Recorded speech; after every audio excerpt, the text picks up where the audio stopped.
All right. Are we on? Did I just do all that online? Awesome. We're going to talk about Hope program specific stuff here. And so if you have the Formula for Life book, the Beating the Odds, the 15 Bible Truths, these books, these are the core curriculum books. There's, I guess you might say, 5 core curriculum books. Beating the Odds is the initial book, okay? Then they move into Formula for Life. And then they use the 15 Bible Truths. The Life's Toolbox book they use in connection with the Formula for Life. These two books go together, okay? And then there's the devotionals.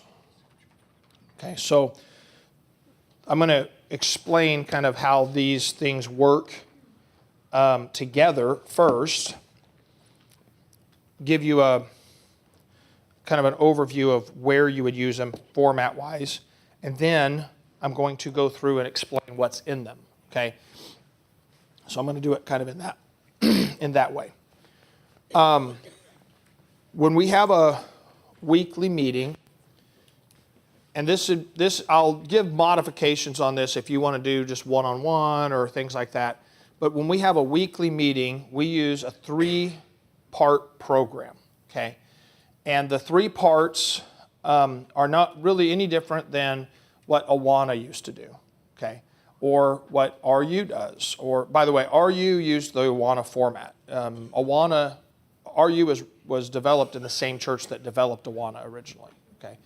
And so they use that format. So it's not like the RU format. It's actually the Awana format that's just kind of been modified. And it just works. It's a good format. And we've used it for lots of our kids' programs. Our Light Brigade, which is our children's program, and Task Force, we use that same format in those. Those are written specifically to kids. The Light Brigade is for kids 12 and down. And that material's out there. And then Task Force is for teenagers, and it's actually it is this material written into teen format, and it's not addiction focused. Really what this material is a discipleship course with an addiction focus. That's really what it is. Because what they need is they need to grow close to God, you know. And so how do you grow close to God? Well, this is how you grow close to God. But then we take in here, I take and put in, you know, addiction-related specific stuff. So in the Task Force, we took that out. We just made it teen-focused. And the idea being, if we can teach our teens these things, then maybe we won't ever have to take them through Hope, you know. And that's kind of the issue or idea behind that, of doing that like that. Okay, so the format we use, we call Ready, Set, Go. All right, so it's pretty simple to remember, right? What's the program format? Ready, set, go. Y'all are awesome. I mean, I knew you were a highly intelligent crowd. I didn't know that you were at that level, though. I mean, just one time, boom. All right, so. Flattery. All right. So, yes, Jeff's over like, tell me more, tell me more. You know? I need that. So this is what we do in each of these segments. In the Ready segment, this is what we do. I'm going to preface that. This is what we do. You do what you feel is appropriate to your ministry. We are a local church ministry. We believe in the local church ministry. And we are not here to tell you, you better do what we say, you better do it our way, or anything like that. You take what we do and you adapt it to you. And if you find that there's a way that works better for you, do it that way. Because personalities matter. A church has a personality, and that matters. Okay? And you know, I would say it like this though. This is how I do things, this is how I approach things, and you don't have to do it this way, but this is how I approach. I generally start with kind of like, okay, this is how it's intended to run. And like start that way, and then as you're doing it, go, yeah, that part doesn't work for us. I'll modify here, I'll modify there. Don't start with, I'm going to reinvent the wheel, and then go, well, it didn't work, and then blame. So it's better to kind of start with a known and then modify from there, as opposed to trying to start completely reimagining everything. Okay, I know this does work, but I've changed from where we began. Right? We started with certain things, and we've modified over time. And I'm for modification specifically because every person's different, every ministry's different, and there's just going to be changes there. So for us, we start with the ready segment. In the ready segment, we do these things. We sing a song. We pray. And so we have prayer request cards, prayer and praise cards that we hand out to everybody when they're coming in. And if they have a prayer request or a praise, we have them write those things down. And then we hand those in, and they're given to the leader, whoever's in charge at that moment. And he'll go through them, and then he'll have prayer. We don't have open format, everybody giving long testimony prayer, because we have something we need to get to, okay? So we sing, we pray, then we quote Psalm 1 together, and then we have accountability teams.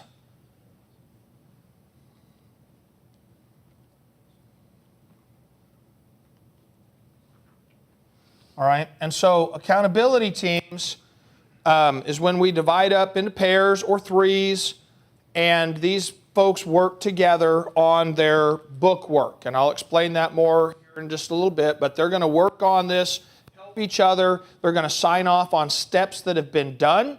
And if there are no steps done, they're going to help them do the next step or two, okay?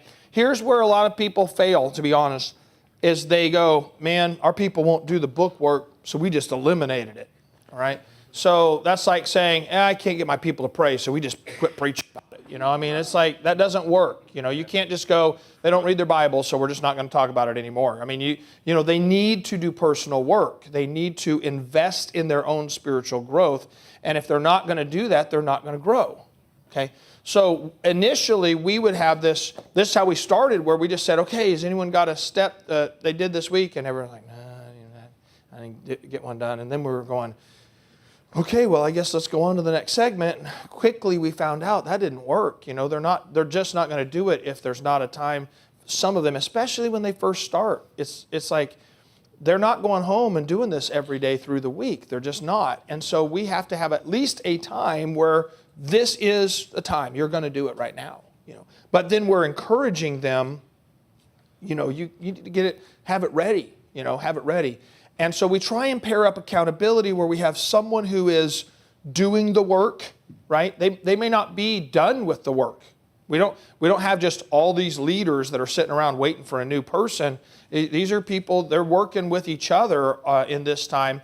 And we encourage them, exchange phone numbers, communicate through the week, encourage each other through the week, you know, be challenging. If you're struggling, contact that accountability partner and you know, be a help to them. Now they also can contact us, and we encourage them to do that, but there's a support system that needs to be built, okay? And so that accountability partner, accountability team helps to build that. I would be careful not to get that too large. You know, you don't want to have 10 people in an accountability team, because then it feels, if there's too many people, there's nobody, right? It needs to be like a person or two people that, you know, this is my team here, okay? And so that accountability time. So during that time, they just divide out, and they're going through the curriculum. They're getting their steps signed off. And as the leader, whether it's me or one of our other leaders, we go around and we hand out award slips. We go to each group and we're like, is anybody going to get an award this week? We hand those slips out. And then they fill those out as they get done. Their accountability partner signs off. Yes, they did that. They got through that step. And then we collect those, and we have a toolbox. Can Jason, can Angela, can you get that for me? Okay. So we have this toolbox, and in the toolbox we keep our stars, our badges, our little label printing machine. These are some things you want to have on hand. And so I bring when we get the award slips back, I literally take the stars out and I punch them into the award slip just through the paper, clip them there, and we put them on the lectern up front. And so then at the end of that, we have our awards. We'll talk more about awards later, but this is just where things fall, okay? So we have our awards, and now that's the ready segment. Oh, my arrow's all messed up. That's the ready segment, okay? So those 5 things are what we do in that segment. Then the set segment over here is where we start that by quoting the 15 Bible truths. And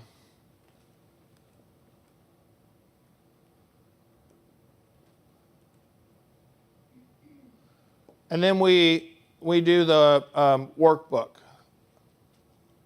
as a group discussion.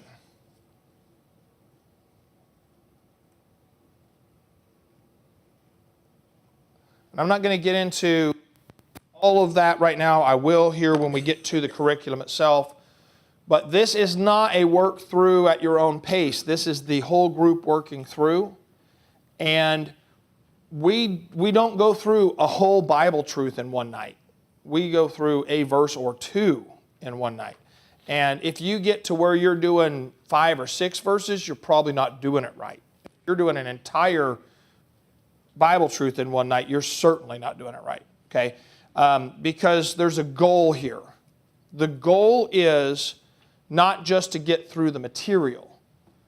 The goal is to teach them to think about the Bible and how it applies to them. Yeah, that's good. That's the goal, okay? Because they've never thought about that before. And a lot of times they don't even think they can understand, especially if they're coming out of the world and their concept of the Bible is, well, you need like a priest to explain it to you or a preacher to explain it to you. You can't understand it. It's hard to understand. You want them to learn that they can read the Bible and they can understand it and they can make relationship to their own problems and their own life. And so this is a slow it down, let them talk. All right. Now, as part of that, they're going to say dumb stuff. They just are. They're going to say some dumb stuff, and that's okay. All right. Matter of fact, it's good. It's good. They need to get all the dumb stuff out so they can get to the good stuff. All right. Thank you, sweetie. So this is the toolbox we use, and I keep the stars up here, gold and silver stars. We have our red and blue stars. I'll talk more about those here in just a little bit. And then inside here, I give these out, the bookmarks out, because they have the Psalm 1 on one side, and they have the 15 Bible truths on the other. And then we have our label maker, so we can put their name on their badge. We have our award cards here. We have our confidential contact cards. We have our prayer cards, and then we have our badges. So I have all that in here. And so that way we can just, boom, everything I need is right there. I don't have to go find it or whatever. So that's a good thing to have. And you can get those toolboxes on our website. I'm just kidding. Go to Lowe's. Walmart, whatever. All right. So we're gonna in the set group, we're gonna talk about the Bible, and so we'll go through the curriculum later. But basically, the most important part of understanding set group is learning to be quiet yourself, because if you're not comfortable with being quiet and letting other people talk, you're not going to be a good set group leader. Okay, you ask questions. instead of giving diatribes. Okay, you let them talk, and when they say something dumb, you don't look at them and go, "That was really dumb." You know, you go, "That's interesting." You know, another way to look at that. And you say something brief, and then, you know, another thing about being a good set group leader is you don't let anyone dominate the conversation, because there's always one person that wants to dominate the conversation. They're usually the new person who doesn't know anything. And, you know, so a set group leader needs to be able to say, you know, okay, so how do you think we make that application to dealing with our own addiction, Bob? Right? Let Bob answer. Now ask Joe, and then ask Ken, and you're kind of working around so that these people who aren't as assertive have to be involved, and the person who wants to dominate everything doesn't have the opportunity. So you're you know, kind of being judicial in that perspective. All right, we'll talk about the. Oh yeah, absolutely. No, I call on people. I mean, if there's, I say that if there is someone who tries to dominate, I call on people. I don't always call on people. But if I have someone in there that they're wanting to dominate, they want to make every comment, and they want to talk a long time, you have to direct to other people, or else they'll, you know, they won't talk. Yeah, so I don't always just call on everybody. I think in our set group, right now I have to call on people. I just do. So, but I haven't always had to, and there will be times I won't. So. Do you call on, like, if somebody's their first or second? No. They have like no idea what to answer? No, I don't. But also, I don't force people to answer. I basically say, like, you know, what do you think about that? And they're like, I don't know.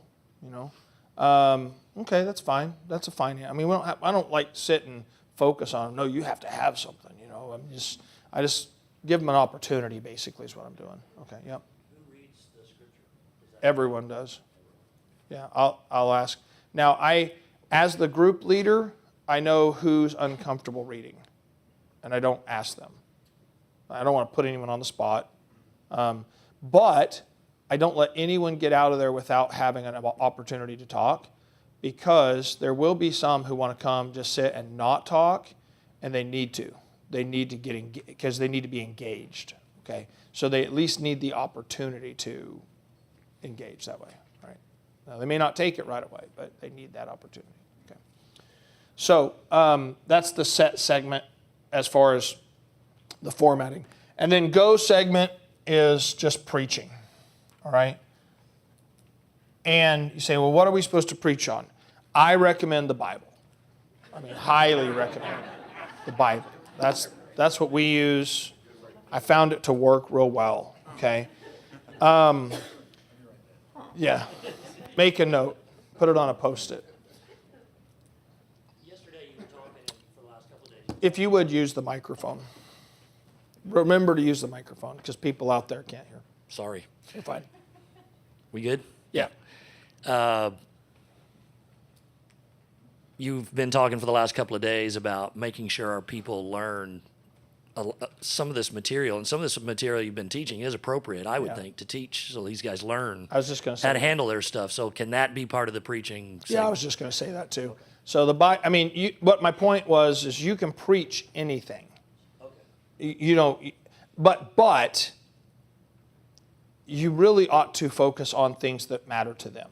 In other words, I wouldn't do a dissertation on the statue in Daniel, because it doesn't matter to them. I mean, it's not that that's not worth studying. It's in the Bible. But is it going to matter to them?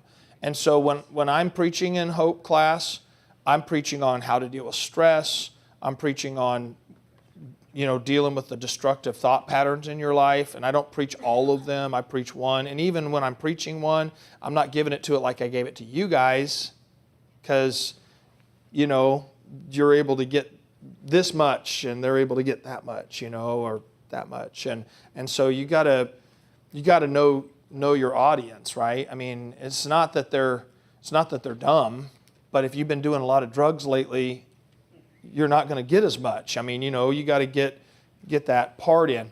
The protocols, I call these protocols, okay?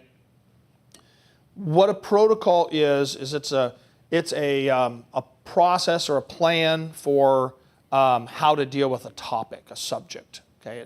It's a work from what's the problem, what are its sources, what's causing it, what are the consequences that people experience, and then what's the solution for the problem, okay? Bible solution. That's the format of a protocol. So that's what I try and do in these books. That's why they're small. Most of these, if you notice, most of those are not huge books. A couple of them, I mean, that's a little more substantial, I guess, but it's still not overwhelming. But I really like this size of a book on purpose because, quite honestly, even a person that comes in that's been on drugs can look at that book and go, yeah, I could read that, absolutely, and that's not that big. It's not that big of a book, but it's really targeted on a specific topic, and I really encourage you, and we'll talk about this more when you do your intro, when you do your introduction to hope. I do this now. I didn't used to. This is something I do now. Is I do the addiction tree as part of my welcome. Okay, and then I tell them, hey, which ones fit you? You let me know, and we have some resources that you can start looking at to help deal with those.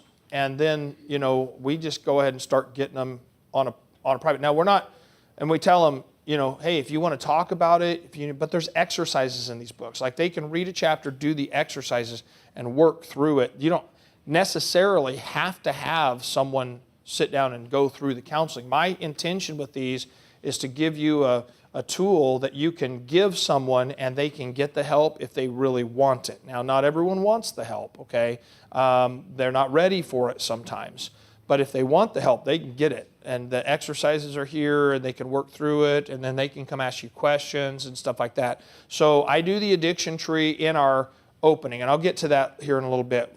During the accountability team time, I take the very new people, the first timers, and we go aside, and I go through, here's what we do, and I do the addiction tree, and I help them. You need to identify where your roots are because you're going to have to dig those out and so forth. I find that it helps them feel like that this is more than just a Bible study. Like they get me. They really, when you sit down and do that addiction tree with people, I mean, they go, yeah, that's me. I see me right there. And it helps them to make that connection of, okay, that's where my problems are, and I can see that they believe they have solutions for my problems, not just addiction, right? And so that's what these are for that purpose. I would encourage you to have a charge for things, okay? We give these materials at 30% discount to Hope chapters. You don't have to charge more than that, and those are good prices, and it's a better than what the retail cost theoretically would be. But so I generally try and charge like that amount. But if you don't have a fee, just because it's full color on the cover doesn't mean they place any value in it. People value what they pay for. And they're buying cigarettes and drugs and alcohol. I mean, they've got money to buy it. So it's not going to hurt them to buy it. I find that people, if they make an investment, they'll go further. They just will. I didn't used to think that. I really didn't. I was always just like, we're giving everything away. And I'm not against giving stuff away. I give a lot of stuff. All this stuff, all this book work, all of these, this, all that, you don't have to pay for it. I mean, you download all this completely free and print it out to your heart's content, and you can give it away if you like. I mean, I'm not, but I will tell you this. Here's why I price things the way I do. If you have a normal even your normal copier and you try and do something like this, you're probably at our prices, okay, you're going to spend about as much to print the whole thing yourself as just to buy it. And that's just a reality. And you go, well, if I give them the whole book like this, and then they only come one time, then that's expensive. That's true, okay? So what we do is we give this away to every new person, and then we have this available, and we give them the option. We say you can do, and we'll print out section 1. You can get section 1 for just $1. That covers our cost for printing it, or you can buy this for whatever it is, $12 or something like that. At $10.50. I don't remember how much it is. And they can make the choice. I mean, if they only want to invest $1, invest $1, but it's $1. And you might go, it's only $1. Yeah, but it's their $1. Right. And that matters to them. All right. And so it's not like it's not a money-making thing. It's just, it covers the cost. And so you can do it however you choose to do it.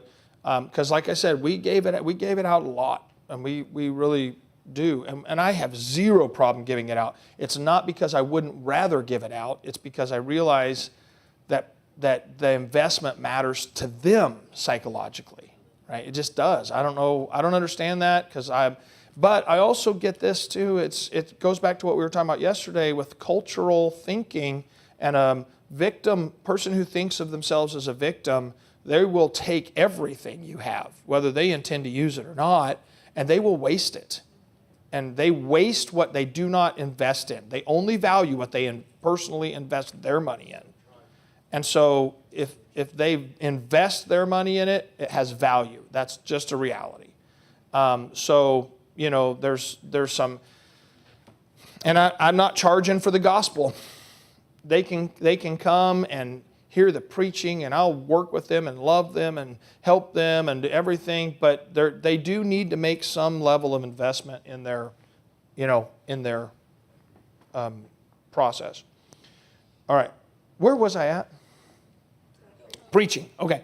You can take these books and preach through them because these are things that they're dealing with, and you can just take that and take the chapters and preach through them, modify them, fix them, correct our heresies and stuff like that, and seriously. I mean, you're going to see things different. You're going to read that and go, man, I would have used this illustration. Do it. Absolutely. I mean, do it. It's just a tool. It's just a tool to use. You can use it in that fashion. So the preaching time, those protocols are really a good thing to go through. All right. So let's talk about, do you understand the format here? Yes.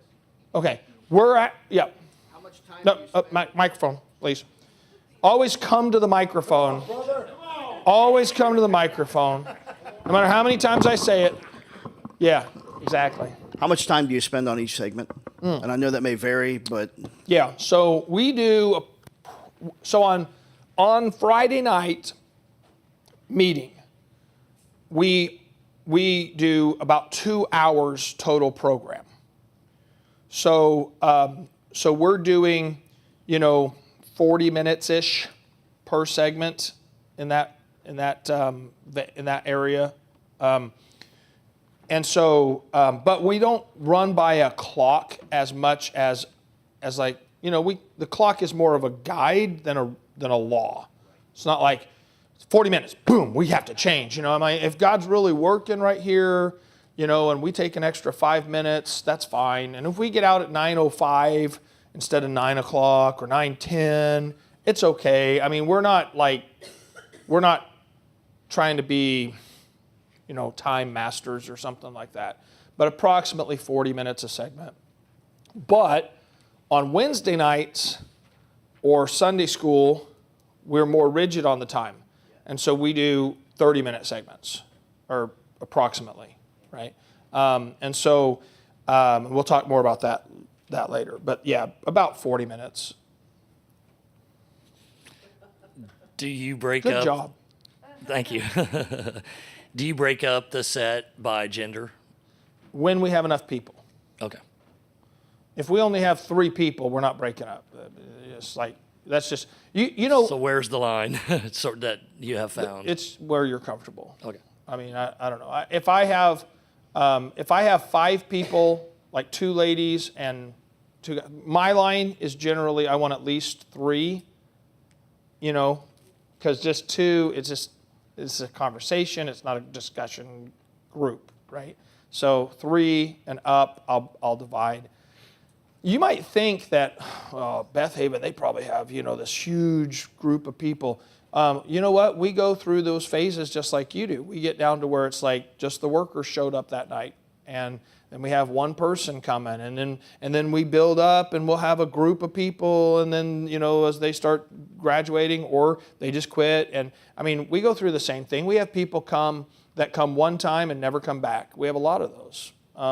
That's not a failure on what you're doing. It's like they're looking for help, but maybe they get there and they're like, this is not the help I'm looking for. I don't want anything that has to do with the Bible. Or they get, and you know, which is strange. They came to a church, but see, AA meets in churches a lot of times, and so in their mind, you can go to that meeting and it doesn't necessarily have anything to do with the Bible or God, because AA tell you, you know, a doorknob can be your higher power or whatever. So even though they're meeting in a church, and that's a reality, you know.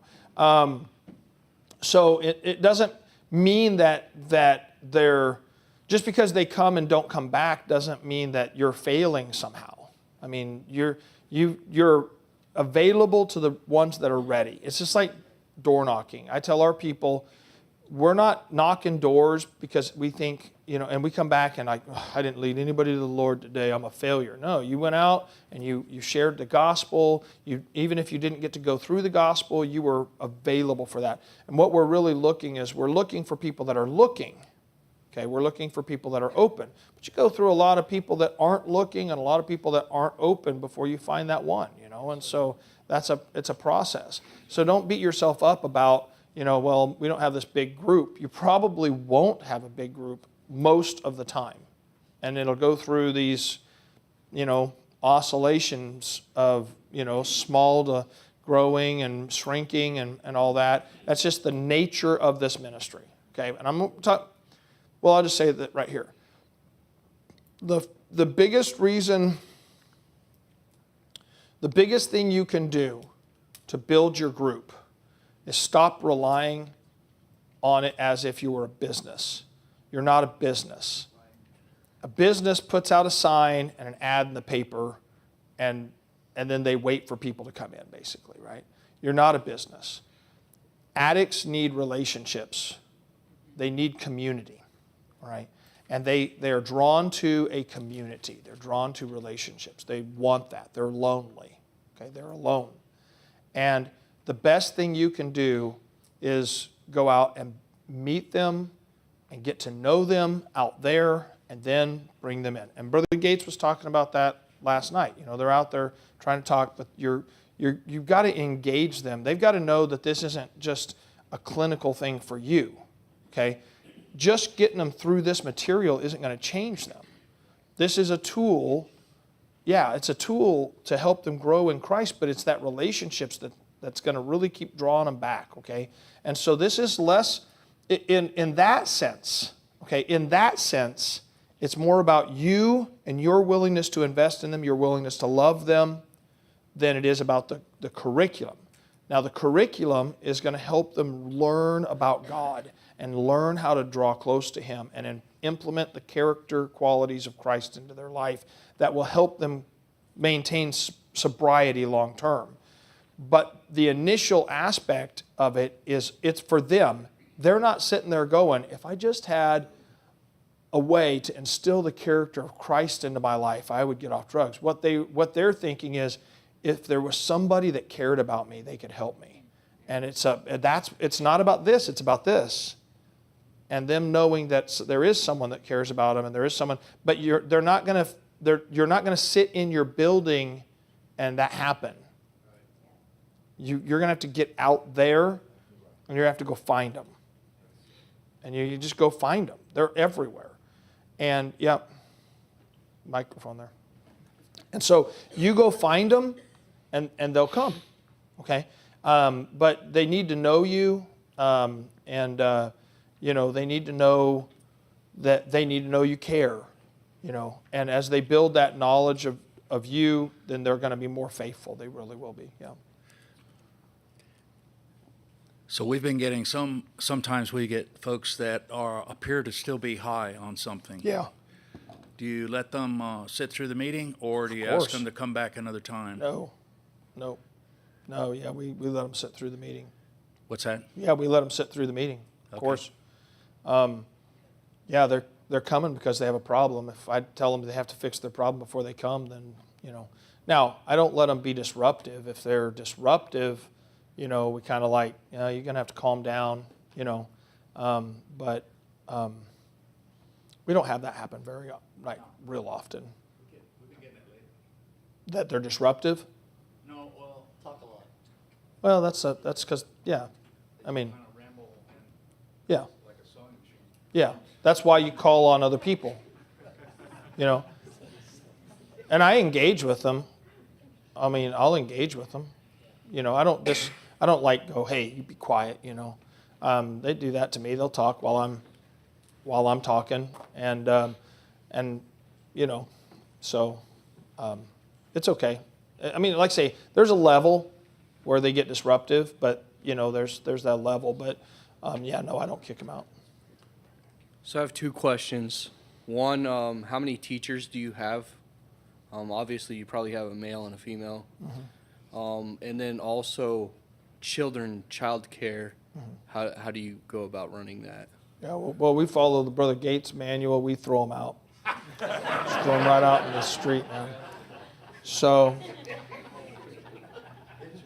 yeah. So we have always 2 teachers, and then we'll have anywhere from 2 to 6 teachers. But that's us because we've been doing it quite a while. And so we currently, but don't have, but want to have, will have at some point, a kids program again. Okay, we've had it in the past, we just haven't got it running right now. But at some point, that's our goal, is to have a kids program again, because it does help, you know, to have somewhere for the kids to go. But to do that, you really need a fairly large team. You really do. And here's why, because that Friday night, if you're doing it on Friday night, it just wears on you, that extra night every week, never having that time. And so you need a team, if you're going to start doing that, you need a team large enough that people can take a week off without feeling like the whole program is going to fall apart if I'm not there. And so it takes time. Do what you can do. Don't stress about what you can't do. That's it. I mean, it's like church, you know.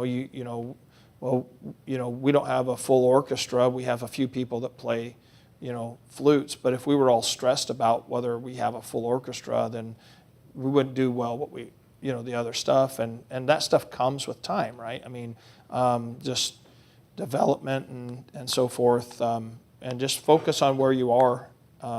But it is best, if you're doing a Friday night program, to have at least 2 competent families where 1 week, if they go on vacation, or someone, you know, dies, or they just need the night, you know, the other team couple can carry the meeting that night.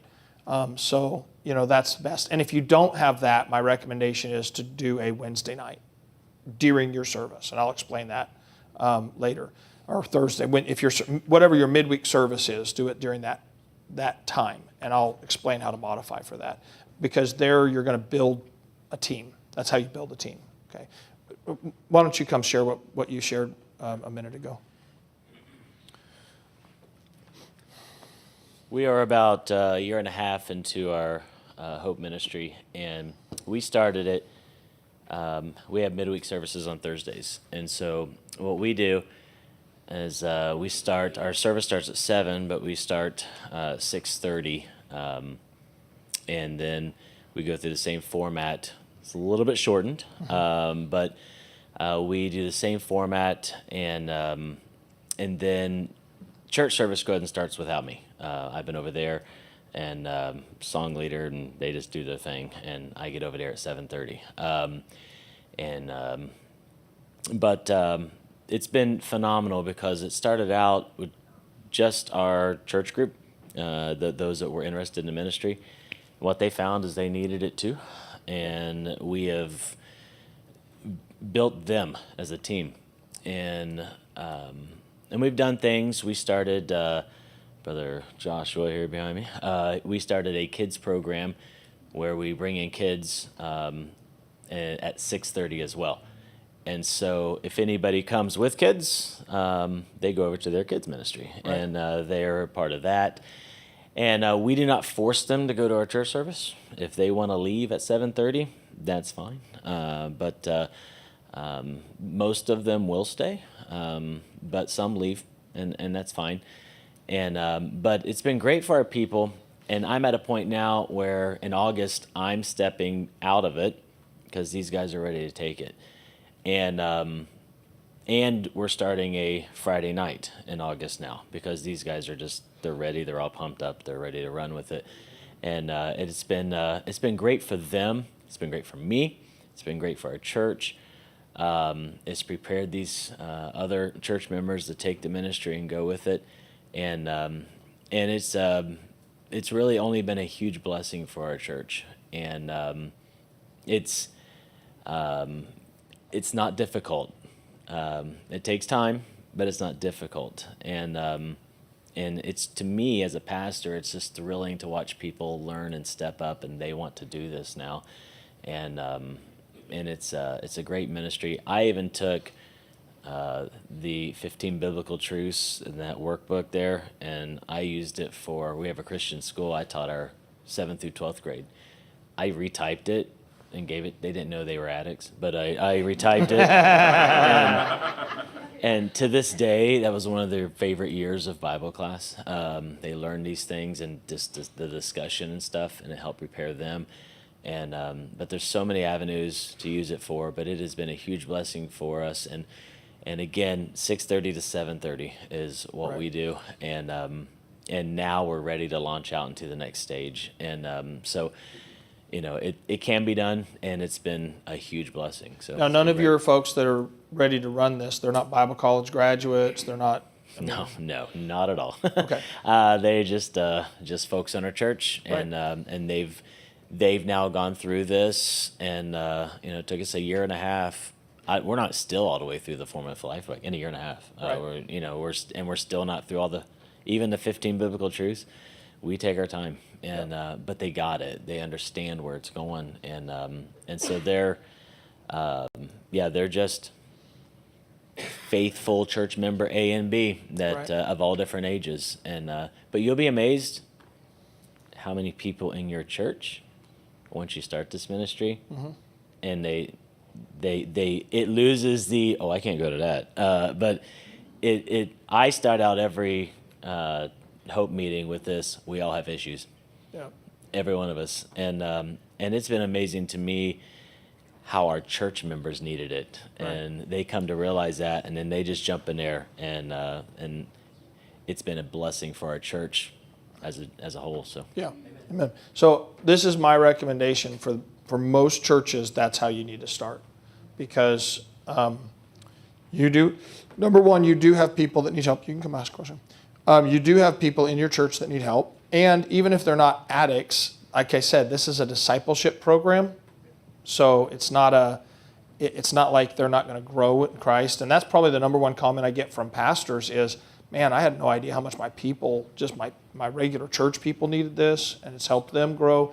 And then the second thing is that's how you build a team. What he just talked about, it's a year and a half on a Wednesday, on their midweek service, their Thursday night. They built their team, and now they're ready to take the next step. You do not need to do it. That's why I said at the beginning, you don't have to do what we do in order to do Hope.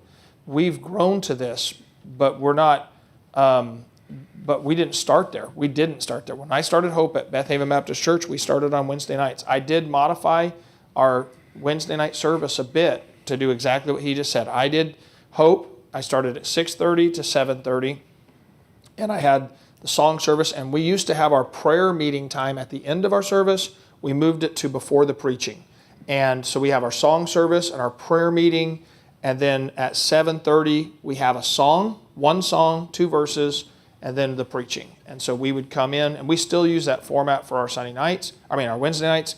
Then they come in, our calm group, we have a weekly calm group meeting. They come in, so they come in for the preaching time. And just like he said, not all of them come in. That's okay.